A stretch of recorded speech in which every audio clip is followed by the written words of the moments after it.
Hello and welcome to the MSC Performance Podcast with me, Mark Coulson, and Luke Rogers. Today we're going to be discussing the charity challenge, or the end of the charity challenge, as we draw to a close our fundraising for Macmillan in line with our 10th anniversary. So lots to get through. Luke, how are you?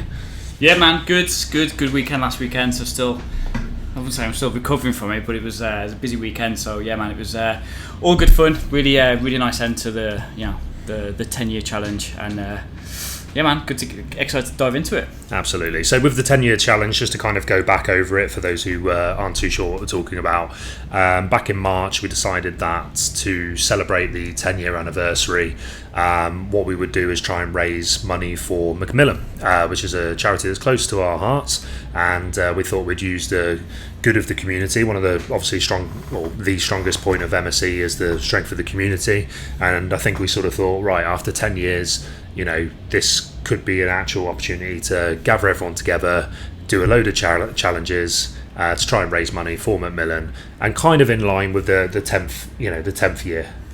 So tying it all in as a bit of a celebration, and we had the last event on Saturday, which was the Metcon Games, of course, and we're going to be closing the link at the end of the weekend. So it's been an amazing time.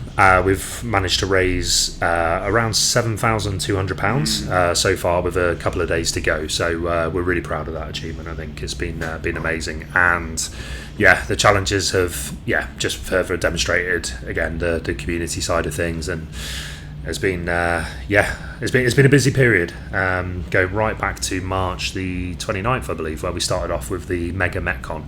The sort of oversized Metcon class, and there's been quizzes, there's been Zumba, there's been lots of things in between, and finishing off with the Metcon Games this weekend. So I think I probably got a bit carried away, Luke, if I'm honest, when we were sort of putting this all together, in terms of we could have just done one or two challenges maybe, but decided to do a lot. I think if you want to raise a lot of money, you can't just do one event. I think 10K. We always it's been great. Yeah, it's been class. It's funny because after a couple of the events, a couple of people said to me, like, how the hell are you going to raise this 10K? Because at that point we'd kind of done the Mega Metcon, which was a £10 entry. The max you're going to get is £300, and then we had a Zumba, which is again like a small thing. The quiz was a small thing, and I was like, how the hell are you going to get towards this 10K? I was like, mate, let's hold fire. We've got the big guns coming out a little bit later on, and then all of a sudden you do the free peaks, and people see you actually putting in. You're not just doing something like a pub quiz is just fun. Like, you do that on a random Thursday, so it's cool to do, brings the community together. But then we had a couple of like challenging events which we knew were gonna inspire people and kind of get behind what we're trying to do, and they were the big hitters, weren't they? Like the last two or three, like the Metcon Games, obviously, the free peaks, and the 24-hour, the big three, where we knew that was going to be where people see what we're doing and people will get behind it and it inspires people. I think that's what we did. So yeah, definitely. I think I forgot to mention that at the start, but that was the whole thing, was 10 years, so we want to do 10 events to raise £10,000 for charity. And 10,000, to be honest, was just because it was the number 10. Yeah. It was the number 10. We've raised over 7K, which we're at, like, I can't believe it. It's incredible. Like, it's a lot of money, man. Like, over $7,000. So Steve asked me for my prediction on the how much we'd raise, and I think at the time we was on about maybe 2K, and I was like, I think we'll get 7. Yeah. I don't know why. I just thought so. 10's like insane amount of money, but 7K is so much money, man. Like, it's a lot of money. So now we've only got the things. We haven't got 10,000 members. We've got less than 300 members. Yeah. And the majority of the people that would be donating would be our friends and family, but the majority of the members who, like, some people donate like hundreds of pounds, man. It was class. Yeah, 100%. Yeah, been blown away by the generosity of everybody. Really, it's been amazing to receive the support we've had.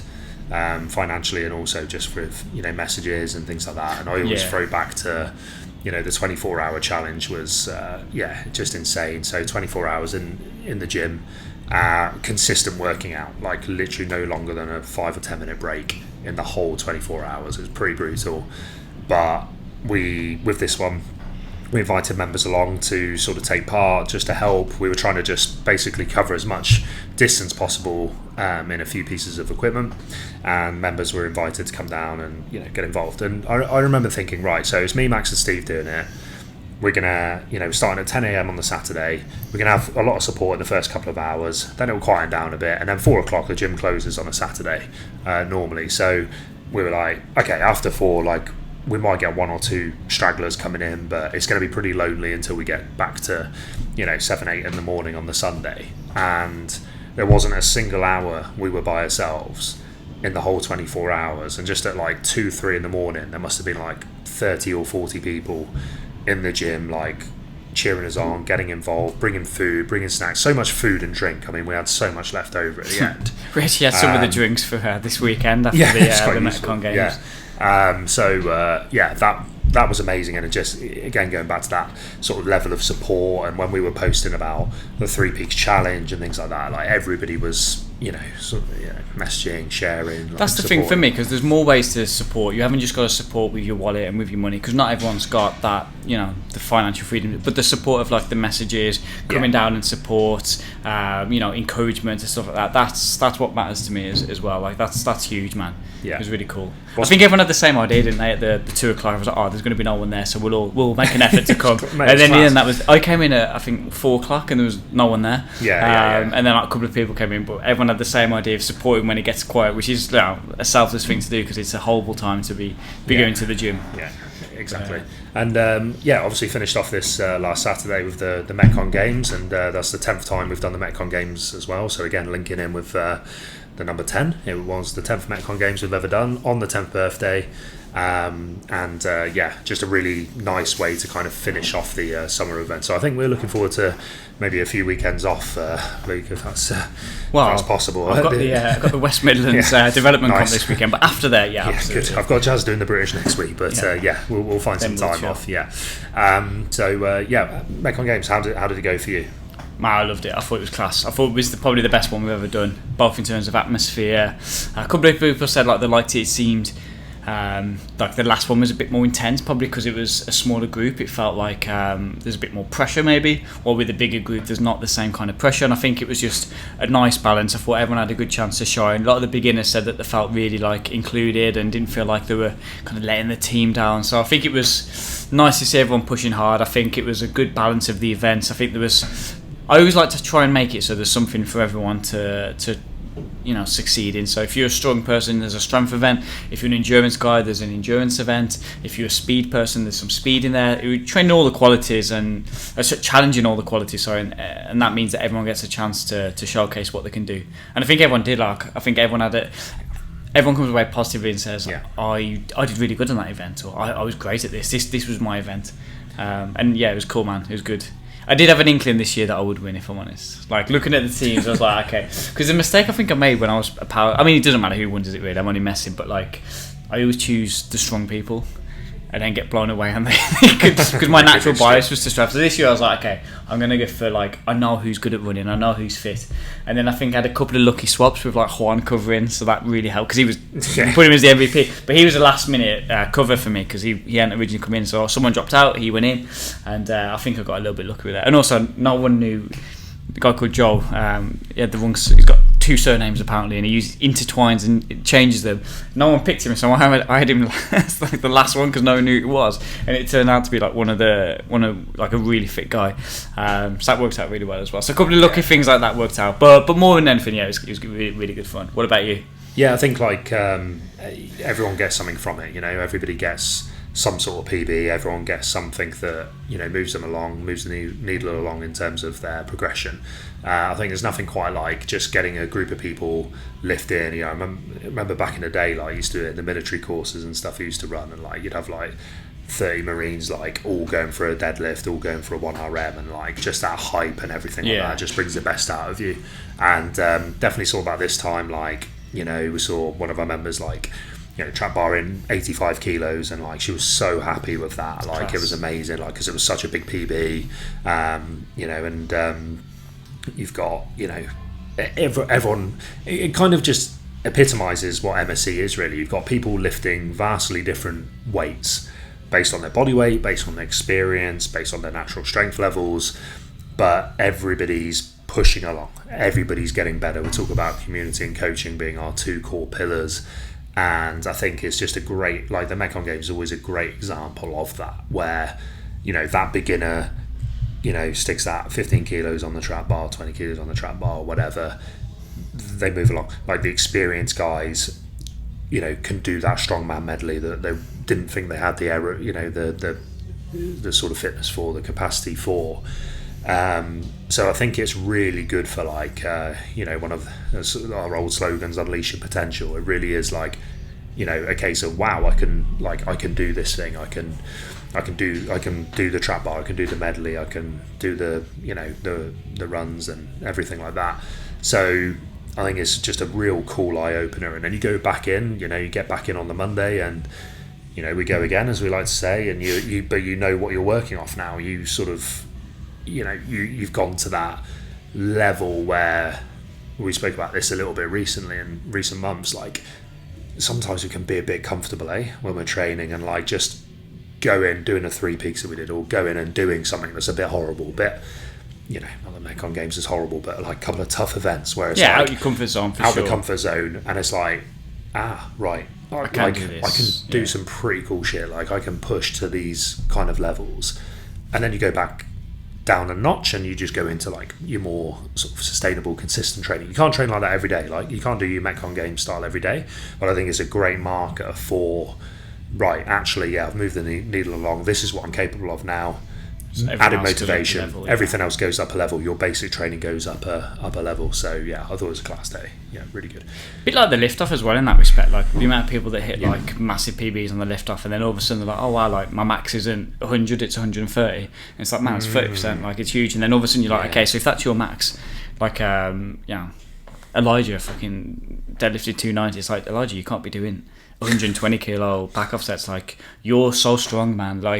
You've got to apply that now, and every day you've got to be hitting some big numbers, because if you're working off your percentages of that, you've realised a new level, and you've gone up about 3 levels in one. And it's class. And then it's okay, so this is what you can do, so if you apply it a little bit more, this is what you'll be able to get to. And it's really cool, man. The trouble for the members now is we know what they're capable of, when it really comes down to it. Cruising, and we can push them a little bit harder. So what's been your favourite event over the course of these 3 months, Luke? Do you know what? I thought the pub quiz was really fun. I really enjoyed the pub quiz. I thought that was just good vibes, just nice and chilled, fun little night. 3 peaks on the other extreme was the most rewarding one. I thought the lift off was class. I've just named I'm going to name every event. I don't know. I guess because I was planning the lift off, that went really well to me. I think the Metcon Games was class. But the 3 peaks was incredible. I think just being able to push yourself that much was huge. And that's another thing about out your comfort zone and just doing something hard and knuckling down and getting something that's incredibly tough, both mentally and physically done. That was huge. So I don't know. It's a tough question. I think. What about you? Yeah, they've all got I could list them all off as well, I think. And the quiz is one that I wouldn't have thought off the top of my head, but that was really enjoyable. Because we were. Yeah, exactly. I enjoyed being quizmaster, to be honest. It was very COVID 2020, wasn't it? Let's do a pub quiz. Let's do a It was good fun, because I remember we organised it a bit late, and it was a bit of a scramble. And I was worried that I'd be at the front, and 3 people would be there for the quiz, but it was over 40 people. Great atmosphere, little Thursday night, and it got us off to a good sort of start, really, that and the Mega Betcon at the beginning. So that was really, really cool. The 2 most physically challenged ones stand out for me, the 24-hour challenge and the 3 peaks. I'd say probably 3 peaks, I think, probably tops it. I think that's quite a milestone. That's quite a sort of standardised achievement, if that makes sense. Everyone knows what it is. You've got to explain. 24 hours is tough, but it was really tough. But it's kind of we just went as far as we could. Whereas 3 peaks is this is the thing, and we went and completed it. And the 3 peaks was the one I was most worried about. I was a bit nervous about the 3 peaks. I wasn't nervous about the 24-hour challenge, because I know it's just a case of staying awake for 24 hours. If you're bad, you just slow down a little bit or whatever. That's not to take anything away from it. It was tough. But the 3 peaks I was nervous about, because I was once we start this, like, we've got to finish it. Like, we've got to get it done. And even when we got caught in traffic and closure on the motorway, and all of a sudden snowed and we were under a bit of pressure, I remember us saying, like, we've got to get this nipped because I ain't failing this. Like, you've done too much now to fail. We had to run half of Snowdon to get it done with 9 minutes to spare. But to have that, like, done, yeah, because that was the one I was a bit worried about, because obviously I have a decent level of base fitness, but I don't know, like, I haven't done a lot of, like, big hikes like that, and I've done Snowdon a couple of times. I did it about 4 weeks before, and I went up and down, like, pretty decently, but it was tough. Yeah. And I remember that evening, like, after I drove home, sore, I was like, my legs are battered after doing just Snowdon. The drive home from Snowdon, you're like, man, like, my legs are so I was tired, mate. I was doing the old nodding dog, like, on the way, like, driving on the way home, and I was, like, battered. And I was just thinking, gotta do it in 4 weeks, I've got to do this. I've got to, like, get up again now and go and climb up Scarford Pike, essentially. And it just for a minute, it seemed impossible, and I was worried. I was worried. On that first one down from Ben Nevis, my hamstring was cramping a little bit, and then you get in the car and you're like, okay, that's the biggest mountain done. But then you're like, my legs are killing. Like, how the fuck am I going to do 2 more of these? I remember getting out of the car at Scarfell, and, like, the first, like, few steps, I was like, I'm so sore. My legs are already really, like, I don't know if I'm going to be able to do this. And then, funny enough, actually, once you get going, you're actually all right. But there's parts of it where you're like, man, like, I just cannot do this. Like, my legs are so tired. But yeah, I think, like, looking back, like, it's like you say, I think we got back on, Max is fit, I'm fit, you're fit, we're all pretty fit, but we didn't do enough hiking. Like, we didn't do any prep for it. We had a Mackey's the night before when everyone else would have been, like, trying to get some good nutrients, dense food. We got to the hotel for about 11:30. Like, oh, really? It was late. Yeah, it was after 11 by the time we got home. So we had a Mackey's, and then you continental breakfast, around a bit, and, like, it bad was sleep, terrible sleep. I picked poorly with the hotel. And you said you were too good for the hostel, Mark. You didn't want the Glen Nevis. Everyone gives Glen Nevis, but you said no to the Glen Nevis. Oh, what a shocker. It was a nice enough hotel. It was fine. It was fine. You got a continental breakfast. But I couldn't sleep that night at all. Like, I don't think any of us had a good sleep. And then, so you're going in with, like, you're driven up the night before, got there about 11 o'clock, you're up, like, 6 o'clock the next morning to do it, and you haven't really slept. And then we stayed up for the... You know, I mean, you and Max had a very small kit, but, like, I couldn't sleep at all in the car. Like, so it was like 36 hours or 38 hours or something by the time you sort of had. Forget now how sore you were after it, because, like, the day after was bad. You forget about it now. It seems like it was miles away, but it wasn't that long ago, man. yeah, it was class. It was class. Would you do it again? No. I don't see the point in doing it again. If we did done it, one and done. Like, if we did it in 24 hours, like, I'd do other hiking challenges. If you're taking it over 24, you go back and have another crack and get it done. But the fact that we completed it, like, one of my mates is doing one in Scotland. It's X amount of, like, mud rolls in a certain amount of time, and, you know, any kind of hiking challenge like that, I'd definitely get involved in. But I don't see the need to do, like, move on. You're not doing that for fun, are you? It's not a fun thing. Yeah. But I like the challenges. I like trying to, you know, push yourself and trying to get. Yeah, these kind of challenges, like, the culture just to be able to say, I can do that. And it's like, you know, you need ideally a little bit of prep, but, like, just being able to do what you want to do. Like, your training allows you to do what you want to do in life, and you can challenge yourself and you can push yourself, and it gives you a platform to say, I'm going to try and do this challenge, and I'll be ready in a couple of weeks. Mate, we're talking about the cool thing. We're talking about the Metcon Games and the members and things like that. Like, I got something out of that as well, in terms of, and the same with the 24-hour challenge of, oh wow, like, I can actually do that. I can actually. Maybe I'm not pushing myself as much as I could do, and it was a good reminder of, like, oh, okay, when I put my foot down and go for it, I can still do it. Have a decent level of fitness. So, like, you know, the Metcon Games guys got that from that, and I got that from the 3 Peaks, and to an extent from the 24-hour challenge. I was like, okay, that's not like a Mickey Mouse thing to do, and I can do it if I need to. Where, you know, in the lead up to it, you know, bit of an illness, etc.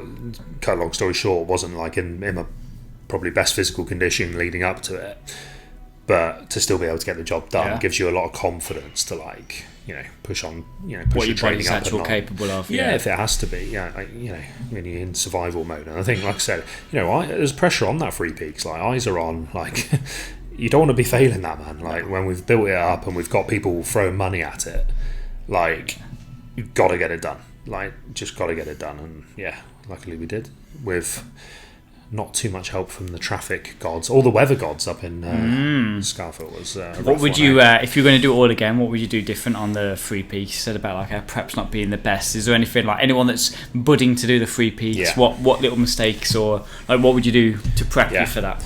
First thing that comes to mind is I would go up a day earlier than what we did. So we did it on the Saturday morning and we drove up on the Friday sort of afternoon, evening. Because it's such a beautiful area when you're going up there and you're up into Scotland and you start driving by the lakes, we obviously stopped off and had a little dip on the way up, which was nice. But I'd actually go up on like, say, the Thursday. So you just take your time a bit more on the drive and like stop off a little bit more, and I'd leave early and make like a whole day of stopping off on like 2 or 3 locations along the way. So I'd like enjoy it a little bit, and then maybe have the Friday where you're there to just go and like gently like explore the lakes and all that. It's lovely around there, that area. Yeah, all that kind of stuff. Whereas it was very like, okay, we had the very quick stop off on the way, but it was business. It was like, right, get it done, move on to the next one. So I'd probably do that. I'd probably go up to Scotland a day earlier, would be the first thing. The obvious one would be like get a driver to do it, but I don't know, man. Like I quite like the fact that that blows people's mind when you say we didn't have a driver. We didn't have a driver, just did it ourselves. And I don't know. I think that adds an extra bit to the challenge. I think that's. I probably wouldn't change that. Would you do some more like training? Like, do you think you get by on general fitness? Do you think you should have done a couple more hikes, maybe, or? Yeah. I'd probably prep with a few more hikes. Just to get accustomed to the... Yeah. I did a decent bit, but like, yeah, it wasn't really like enough. I Snowdon a couple of times, and then like... I did Clent Hills. That was good. I did Iron Bridge up and down a few times, and a bit of Shropshire, but yeah. I think general fitness can get you by. I think being mentally strong will get you by, but obviously in a perfect world, getting a couple of additional hikes and just to build up a bit of tolerance and just get used to it again and how it feels is probably a good idea. But we'd all done enough hikes, hadn't we, to get by? Yeah, exactly. So yeah, if we had, so if someone came up to you and was like, "Look, I want to do the 3 Peaks Challenge," and one of the members wants to take it on, and they're new to gym and haven't really done a massive amount of training, what the physical qualities do you think that let's get a bit more? Well, I think S&C in business. Yeah. I think a little bit of it is like training that mental toughness and the mental resiliency, which I think like. I read a thing the other day talking about how like people used to say that you were born with it, but I think it is a trainable quality. So like a little bit of resiliency, kind of pushing yourself sometimes when you don't want to, make sure you're pushing to be a little bit in that discomfort zone. So your higher zone work, some threshold work, just getting used to being uncomfortable and still working. I'd probably get some training in that resembles that. That could be some conditioning. Obviously your shorter block of work, it isn't going to be specifically the fitness of doing a 24 hours, but like just getting used to being uncomfortable. I think being plenty strong gets you a long way. Like there's scrambles in there, there's some hard inclines. The stronger you are, the easier that's going to be. You don't have to be powerlifter strong or but like being strong enough that isn't too taxing is important. So I think a couple of moderate strength sessions a week, build up that strength. Some tough conditioning where you're getting a little bit uncomfortable. Obviously a good aerobic base massively helps. That can be like zone 2, because you pretty much, there's bits where you set your heart rate, it's going to about 150, 160, but the bulk of the work, because it's so long, is zone 2. So building up some kind of aerobic fitness. But I think if I was going to plan someone's week, I'd have like 2 strength sessions a week.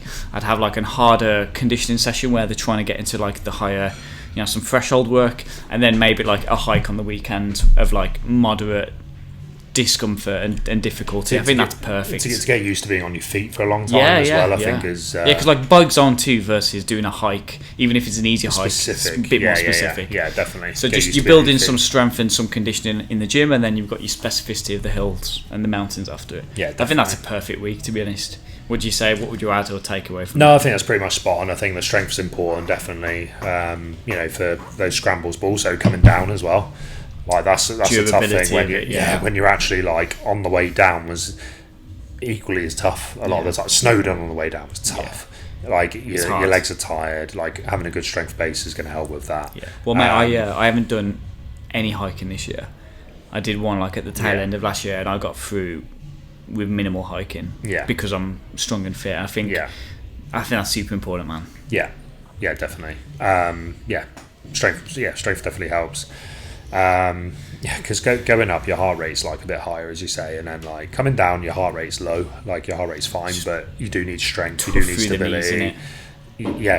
All the tissue tolerance, like building that up is essential, right? Like, if weaker tendons, weaker ligaments, more chance of breaking, and they're under a lot of stress on the way down from them mountains. Yeah. So that would be a good one. Yeah, and I say, like, I think that's probably one thing I did do quite well in the last 4 or 5 weeks. Like once on a weekend, I would go and do like 3 hours or 4 hours on my feet, which is nothing compared to like the full amount you got to do on the day. But just getting used to being on my feet, like, was helpful, I think. Because you're a big old boy, Mark.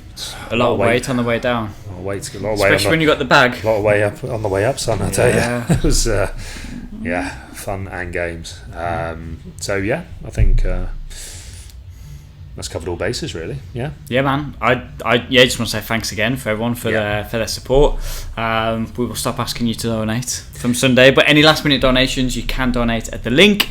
But yeah, man, we've raised a lot of money. I'm sure it'll do a lot of good, and we're all very grateful for everyone's support. Yeah, I'll second that. Thank you very much, everyone, for very generous donations. To raise over £7,000 is incredible. We're most grateful, and I'm sure the people of Macmillan will be very grateful too.